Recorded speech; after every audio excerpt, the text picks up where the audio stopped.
Let's bow down our heads and close our eyes at this time. Hallelujah. Napakabuti po ng Panginoon.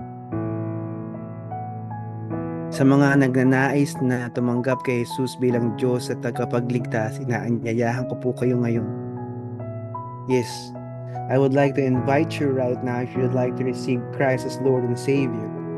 Ang una pong gagawin nyo, ihingi nyo po ng tawad ang lahat ng kasalanang naaalala ninyo. Hallelujah.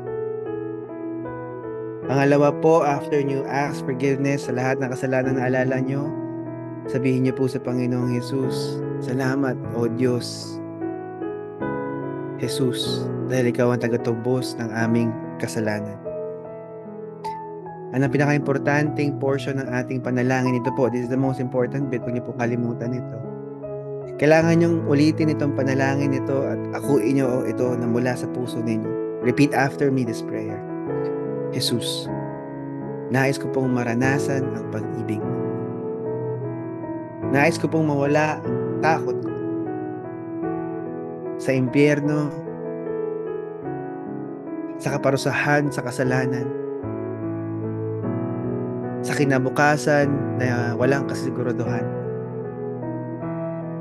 Nais ko pong mawala ang aking takot na mamatay, na walang napundar o hindi naayos ang aking relasyon sa mga mahal ko sa buhay.